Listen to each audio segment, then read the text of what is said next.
Hello everyone. Rock mechanics में हम physio mechanical properties and its laboratory test पढ़ रहे थे, जिसमें हमने रॉक्स की फिजिकल प्रॉपर्टीज़ जैसे उसकी unit weight, density, porosity, permeability के बारे में पढ़ लिया था। आज की क्लास में हम उसकी मैकेनिकल प्रॉपर्टीज़ के बारे में पढ़ेंगे। फर्स्ट प्रॉपर्टी है uniaxial compression strength. Uniaxial compression strength का मतलब क्या होता है कि जब रॉक मास को हम कट करके लाते हैं, उस सिलेंड्रिकल कोर पे यूनिएक्सियल लोड लगाने से, यूनिएक्सियल कैसा कंप्रेसिव लोड लगाने से इसकी अल्टीमेट वैल्यू, मैक्सिमम वैल्यू कितनी आती है, ये हम फाइंड आउट करते हैं। इससे हम बहुत सारी दूसरी प्रॉपर्टीज भी फाइंड आउट करते हैं, जैसे इसकी मॉडुलस ऑफ इलास्टिसिटी, जिसे हम यंग्स मॉडुलस भी कहते हैं। ओके, तो ये प्रॉपर्टीज हम कैसे फाइंड आउट करते हैं? जैसे हमारा ये कोई स्पेसिमन है सिलेंड्रिकल, जिस पे पी लोड हम ग्रेजुअली इंक्रीज करते जा रहे हैं, राइट। इसकी स्पेसिमन की हाइट जो है वो h है, टाया d है, राइट। और हम जो सैंपल यूज़ करते हैं रॉक मैकेनिक्स में यूसीएस टेस्ट के लिए, उसे हम एनएक्स साइज सैंपल कहते हैं। एनएक्स साइज सैंपल का मतलब होता है कि इसका जो डाया होता है, उसका जो डायमेंशन होता है वो कितना होता है, लगभग 54 mm के आसपास। ओके, और जो हमारा h/d रेशो जो होगा वो कितना होगा, 2:4 हम वेरी करा सकते हैं, राइट। तो फिर हम यूसीएस टेस्ट करने के लिए क्या करते हैं कि सबसे पहले पी लोड को ग्रेजुअली हम क्या करते हैं, इंक्रीज करते हैं।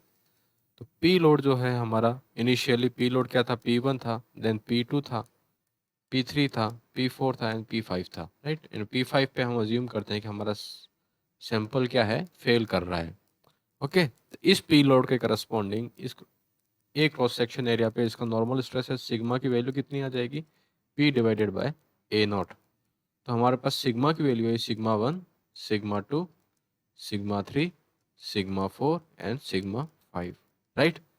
इस पी कंप्रेसिव लोड के कारण इस मेंबर में क्या आएगा, इस मेंबर में जो एच लेंथ है उसमें डेल्टा एच का क्या होगा, कॉन्ट्रैक्शन क्रिएट होगा, राइट। तो इस कॉन्ट्रैक्शन के कारण इसमें स्ट्रेन कितना प्रोड्यूस होगा, delta H divided by what, H. तो स्ट्रेन जो आया अपना एप्सिलॉन 1, एप्सिलॉन 2, एप्सिलॉन 3, एप्सिलॉन 4 और एप्सिलॉन 5, राइट। अब इसी को हम अगर स्ट्रेस स्ट्रेन कर्व में ड्रॉ करते हैं, स्ट्रेस स्ट्रेन कर्व में अगर ड्रॉ करते हैं तो हमारा कर्व कैसा बनेगा, कुछ इस तरह से रॉक का स्ट्रेस स्ट्रेन कर्व मान लिया, राइट। ये वाई एक्सेस पे हमारी सिग्मा की वैल्यू होगी और एक्स एक्सेस पे इसकी, यहाँ पे अलग अलग वैल्यू पे हमने इस कर्व को ड्रॉ किया, राइट। तो ये जो अल्टीमेट वैल्यू जहाँ पर रॉक फेल कर रही है, इसी वैल्यू को हम क्या कहते हैं, इसकी uniaxial compressive strength, UC S value हो जाएगी, राइट। ये हो जाएगी हमारी यूनिएक्सियल कंप्रेसिव स्ट्रेंथ। इस वैल्यू को हमने अज्यूम किया एफ यू से हम रिप्रेजेंट करते हैं। ओके, इस कर्व का जो इनिशियल टेंजेंट है, इस कर्व का इस पॉइंट पे जो टेंजेंट ड्रॉ करेंगे कुछ इस डायरेक्शन में, राइट, ये क्या कहलाएगा, जिसे हम ई से रिप्रेजेंट करते हैं। और ये ई क्या होता है, इनिशियल टेंजेंट मॉडुलस। ओके, और इसी को हम क्या कहते हैं, Young's modulus at initial tangent, right, Young's modulus. Okay, फिर दूसरा पॉइंट होता है जब हम इस पॉइंट को और किसी दूसरे पॉइंट, मतलब इस कर्व के किसी दूसरे पॉइंट को मिला के एक लाइन ड्रॉ करते हैं, जो इस कर्व को कुछ इस तरह से कट करती है।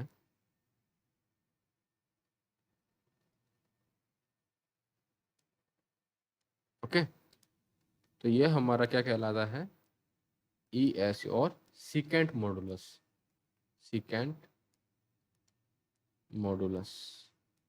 ओके, तो हम यूनिएक्सियल कंप्रेशन टेस्ट से सबसे पहले तो क्या फाइंड करते हैं, उसकी यूनिएक्सियल कंप्रेसिव स्ट्रेंथ कितनी है, इसका इनिशियल टेंजेंट मॉडुलस कितना है और सेकेंड मॉडुलस कितना है। तो ये सारे पैरामीटर हम इस टेस्ट से फाइंड आउट कर सकते हैं।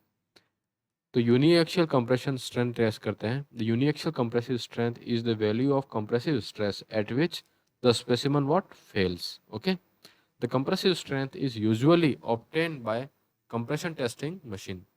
हम सीटीएम में इस टेस्ट को परफॉर्म करते हैं और हमारा कैसा सिलेंड्रिकल स्पेसिमन होता है, जिसकी हाइट बाय डाया जो रेशो होता है, मतलब एच डिवाइडेड बाई डी का जो रेशो होता है वो कितना होता है, 2 से 3 तक वेरी करते हैं। Okay, and dia preferably not less than N X core size. N X core size का मतलब होता है कि ये डिफाइन किया हुआ है कि अप्रोक्सीमेटली हम 54 mm डाया का, ओके मतलब लगभग 2 इंच डाया का हम कोर कट करेंगे। ओके, यह एक laboratory testing uniaxial compressive strength में हम सिलेंड्रिकल को पुट करेंगे, और जो टेस्ट चलता है वो उसकी रेट ऑफ लोडिंग इतनी रहेगी कि ये टेस्ट हमारा 10 मिनट तक चलेगा। ओके, हम इस तरह के 5 सैंपल्स पे यूसीएस की वैल्यू फाइंड आउट करते हैं और फिर इसका एवरेज ले लेते हैं। ओके, फर्स्ट स्पेसिमेन की UCS value U1 plus U2 plus U5। Okay, इनकी एवरेज वैल्यू जो होगी वो उस कोर या फिर उस रॉक की क्या हो जाएगी, कंप्रेसिव स्ट्रेंथ कहलाएगी। ओके, तो लेबोरेटरी में यूसीएस पे हमारा जो इक्विप एपरेटस होता है वो कुछ इस तरह से होता है। यहाँ पे हम सैंपल को पुट करते हैं सिलेंड्रिकल को, और यहाँ पे हम इस मशीन से कनेक्ट करके ग्रेजुअल लोडिंग लगाते हैं। इस ग्रेजुअल लोडिंग के कारण जब ये रॉक मास है वो कहीं इस प्लेन के थ्रू फेल कर जाएगा क्रशिंग में, तो वह हमारी फेलियर पॉइंट पे ही उसकी यूसीएस वैल्यू हो जाएगी। राइट, इस वैल्यू से हम मॉडुलस ऑफ इलास्टिसिटी और पॉइजंस रेशियो भी फाइंड आउट कर सकते हैं। पॉइजंस रेशियो हमारा क्या होता है, पॉइजंस रेशियो को हम म्यू या न्यू से रिप्रेजेंट करते हैं। वो होता है लेटरल स्ट्रेन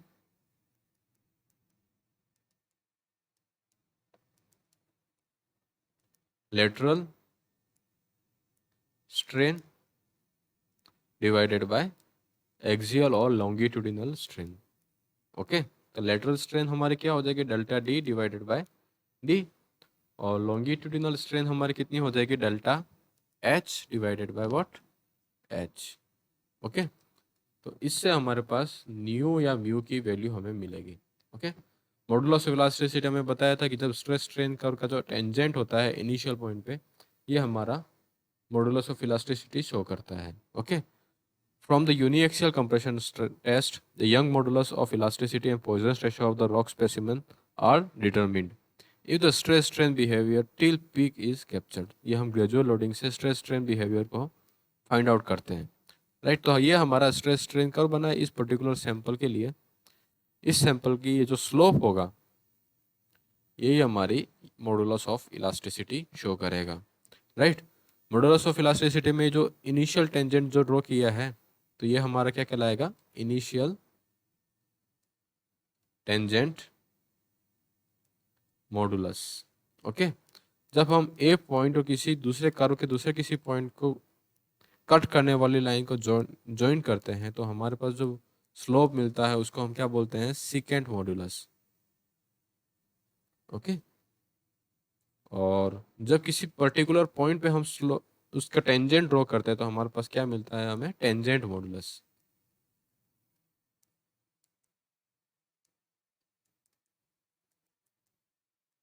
ओके, इस तरह से हम 3 टाइप के modulus of elasticity find out करते हैं। Right, the Young modulus defined as a ratio of axial stress change to the axial strain rate produced by the stress change may be calculated using what, any one of the several method plotted by the stress strain curve.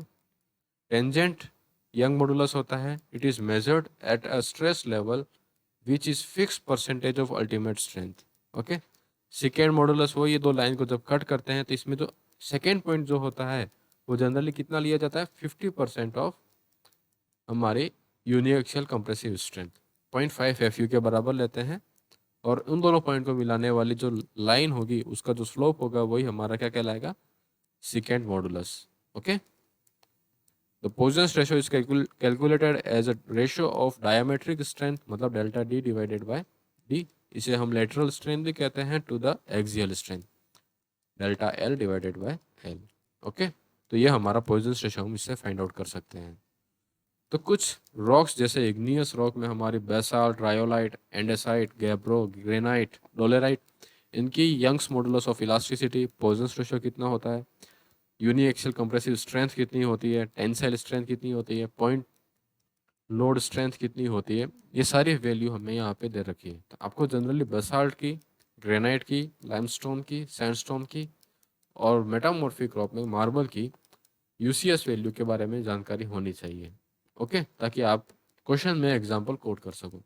Okay okay, तो ये हमारी mechanical property होगी। अगली property हमारी कौन सी है? Tensile strength. Tensile strength of rock, हम directly किसी भी रॉक स्पेसिमन को इस तरह से टेंसाइल फोर्स लगा के फेल नहीं करा सकते हैं। ओके, तो हम क्या करते हैं कि इस टेंसाइल स्ट्रेंथ हम इनडायरेक्टली निकालते हैं। इनडायरेक्टली कैसे निकाल देंगे? जैसे हमारा कोई रॉक स्पेसिमन है, सिलेंड्रिकल स्पेसिमन है,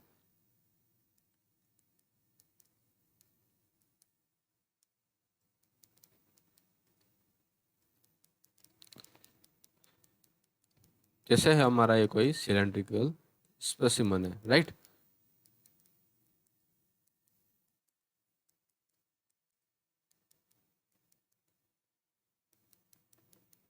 इस स्पेसिमन पे इस डायरेक्शन में अगर हम लोड लगाते हैं, मतलब इसके लेटरल डायमेंशन में अगर लोड लगाते हैं, मतलब इस स्पेसिमन के इस डायरेक्शन में अगर लोड लगाएंगे, तो इस डायरेक्शन में क्या टेंसाइल फोर्स क्रिएट होगा।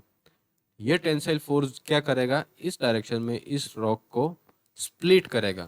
तो इस तरह के इनडायरेक्ट टेस्ट जो परफॉर्म किए जाते हैं, उसी को हम परफॉर्म करके ही हम रॉक की क्या कर निकालते हैं? टेंसाइल स्ट्रेंथ फाइंड आउट करते हैं। तो जनरली हम टेंसाइल स्ट्रेंथ फाइंड आउट करने के लिए ब्राजीलियन टेस्ट परफॉर्म करते हैं। ओके, ब्राजीलियन टेस्ट परफॉर्म करते हैं। The tensile strength is generally defined as the maximum stress a specimen can withstand. Maximum strength a specimen withstand when it is subjected what? Pulling and stretching. जब उसको हम पुल करते हैं या stretch करते हैं इस टाइप के फोर्स में, टेंसाइल फोर्स में, वो अपना मैक्सिमम लोड कितना बियर कर सकता है, वही उस रॉक की क्या हो जाएगी? टेंसाइल स्ट्रेंथ हो जाएगी। This test is influenced by the loading along the plane of the weakness or across the specimen. ये कह रहा है कि जैसे हम ये किसी स्पेसिमन की स्टडी कर रहे हैं, ये हमारा रॉक सैंपल है,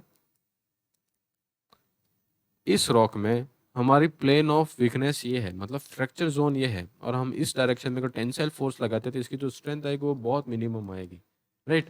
पर अगर हमारी रॉक सैंपल में जो फ्रैक्चर जोन है वो कुछ इस तरह से इंक्लाइंड है, लगभग 90 डिग्री के आसपास, और हमारा टेंसाइल फोर्स इस डायरेक्शन में लग रहा है, तो इसकी जो स्ट्रेंथ होगी कंपेरेटिवली क्या होगी? ज़्यादा रहेगी। तो ये कहना चाह रहा है कि the test is influenced by the loading along the plane of weakness. Okay, तो प्लेन ऑफ वीकनेस के अलोंग अगर लोडिंग है तो उसके ऊपर हमारा जो टेस्ट है वो इन्फ्लुएंस होगा। देयर आर सेवरल मेथड, पर हम indirect test of tensor strength कौन सा? ब्राजीलियन टेस्ट परफॉर्म करते हैं। ब्राजीलियन टेस्ट में जो हम स्पेसिमन कट करते हैं वो कैसा होता है? एनएक्स साइज का, मतलब इसका जो डाया होगा वो 50 और 54 mm के आसपास का होगा मिनिमम, राइट। इसको इस टेस्ट की मतलब जो वैल्यू होती है वो बहुत वेरी करती है, ताकि क्योंकि हमारा जो स्पेसिमन हमने कट किया है उसकी फ्रैक्चर जोन कैसा होता है वो जनरली हमें पता नहीं होता है। तो हम एवरेज वैल्यू जो होती है वो लगभग 10 स्पेसिमन की फाइंड आउट करते हैं, ताकि हमारे पास एक प्रॉपर वैल्यू आ सके। तो यहाँ पे जो ये हमारा ब्राज़ीलियन टेस्ट है, यहाँ पे इस मशीन्स के अंदर यहाँ पे ये टेस्ट को हम रख देते हैं, राइट। इस टेस्ट में इस डायरेक्शन में हम क्या लगाते हैं? कंप्रेसिव फोर्स लगाते हैं, तो लेटरल स्ट्रेन हमारी इस डायरेक्शन में प्रोड्यूस होगी जो कि टेंसाइल स्ट्रेन होगी, राइट। इस टेंसाइल स्ट्रेन के कारण यह स्पेसिमन इस डायरेक्शन में क्या हो जाएगा? स्प्लिट हो जाएगा। इस डायरेक्शन में इसकी टेंसाइल स्ट्रेंथ कितनी है वो हम फाइंड आउट कर लेंगे। ओके, तो ये हमारा ब्राज़ीलियन टेस्ट प्रोटेस्ट हो गया। इक्विपमेंट में जो फेल होगा वो किस तरह से होगा? यहाँ पे हमने स्पेसिमन रखा, पी लोड लगाया, ये पी लोड जो है वो इस डायरेक्शन में टेंसाइल स्ट्रेन क्रिएट करेगा। इस टेंसाइल स्ट्रेन के कारण इनडायरेक्टली हमारा स्पेसिमन इस डायरेक्शन में फ्रैक्चर कर जाएगा, राइट। तो tensile strength of rock specimen is calculated using 2p upon pi dt। इस रिलेशन को हम यूज करके हम टेंसाइल स्ट्रेंथ फाइंड आउट कर सकते हैं। सिग्मा टी जो होती है वो क्या होती है? Brazilian tensile strength of the rock specimen. Okay, and P जो होती है वो पीक फेलियर लोड जो होता है स्पेसिमन में मैक्सिमम लोड कितना आता है ताकि ये स्प्लिट हो जाए, ये वैल्यू पी होती है। D dia of specimen, T is the thickness of the specimen. Thickness मतलब उसकी जो हाइट कितनी है, हम जनरली सिलेंड्रिकल में हाइट लेते हैं तो वही यहाँ पे इसकी थिकनेस हो जाएगी। ओके, तो ये हो गया हमारा ब्राज़ीलियन टेस्ट। टेंसाइल स्ट्रेंथ के लिए हम पॉइंट लोड टेस्ट भी फाइंड आउट करते हैं। पॉइंट लोड टेस्ट में क्या होता है कि हमारे जो इरेगुलर स्टोन्स होते हैं उसमें उसकी स्प्लिटिंग की स्ट्रेंथ कितनी है ये हम फाइंड आउट करते हैं। यहाँ पे हम उसके सेंट्रोइड के अलॉन्ग पॉइंट लोड लगाते हैं। इस पॉइंट लोड लगने के कारण ये क्या है कि स्प्लिट हो जाएगा। रेगुलर शेप हो तो अच्छी बात है, रेगुलर शेप नहीं हो तो है इस तरह से यहाँ पे ये स्प्लिट होके ऐसे अलग अलग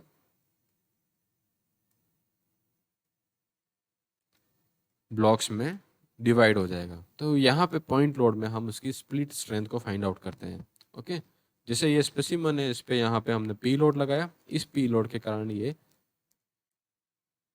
स्प्लिट करेगा। जैसे हमने ये यहाँ पे ये पॉइंट लोड लगाया, पॉइंट लोड जनरली स्पेसिमन के सेंट्रोइड के अलोंग लगाया जाएगा। सेंट्रोइड और सिमेट्रिकल एक्सेस के अलोंग हम पॉइंट लोड लगाएंगे। इसके कारण ये स्पेसिमन इस डायरेक्शन में ये स्प्लिट करेगा, राइट। और कितनी लोडिंग पे स्प्लिट करता है ये वैल्यू हम फाइंड आउट कर लेंगे। The corrected point load strength index I क्या होता है, पी अपॉन डी स्क्वायर।